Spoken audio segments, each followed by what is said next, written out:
बहुत समय पहले की बात है। एक छोटे से गांव में रघुनाथ नाम का एक गरीब लकड़हारा रहता था।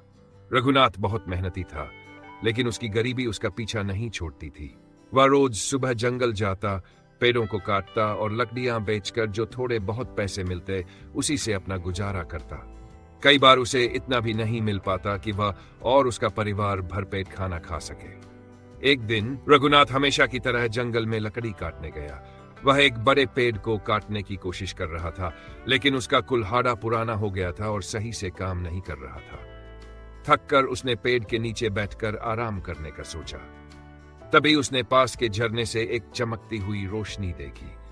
वह जिज्ञासा से खड़ा हुआ और उस रोशनी की ओर बढ़ा। झरने के पास पहुंचते ही उसने देखा कि वहां एक छोटा सा जादुई हथौड़ा पड़ा हुआ था जो चमक रहा था। रघुनाथ ने उसे उठाया और ध्यान से देखा। जैसे ही उसने हथौड़े को छुआ, एक तेज आवाज आई, जो भी इस हथौड़े का उपयोग करेगा उसकी हर मनोकामना पूरी होगी, लेकिन सावधान रहना, इस शक्ति का गलत इस्तेमाल न करना। रघुनाथ ये सुनकर हैरान और खुश हुआ।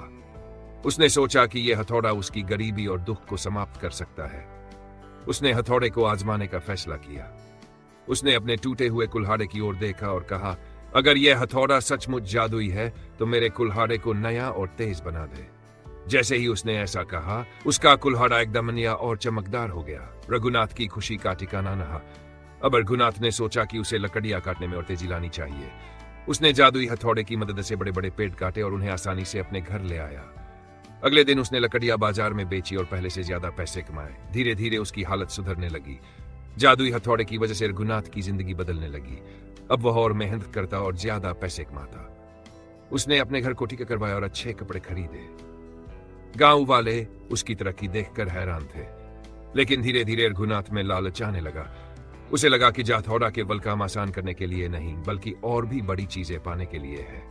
उसने हथौड़े से अपनी हर इच्छा पूरी करनी शुरू कर दी। उसने सोना, चांदी और यहां तक कि एक बड़ा सा महल मांगा। जादुई हथौड़े ने उसकी हर इच्छा पूरी की। रघुनाथ अब एक साधारण लकड़हारे से गांव का सबसे अमीर इंसान बन गया। लेकिन अब रघुनाथ में अहंकार आ गया था। उसने गांव वालों को आदेश देना शुरू कर दिया और उनकी मेहनत का फायदा उठाने लगा। जो लोग उसकी बात नहीं मानते उन्हें वह सजा देता। धीरे धीरे लोग उससे डरने लगे और उससे दूर रहने लगे। जादुई हथौड़ा रघुनाथ की हरकतों से नाराज हो गया। उसने सोचा कि रघुनाथ ने उसकी शक्ति का गलत इस्तेमाल किया है। एक रात जब रघुनाथ सो रहा था, जादुई हथौड़े से एक आवाज आई, रघुनाथ, तुमने अपनी लालच के चलते मेरी शक्ति का दुरुपयोग किया है। अब समय आ गया है कि तुम्हें इसका परिणाम भुगतना पड़े। अगली सुबह रघुनाथ ने देखा कि उसका महल गायब हो गया है।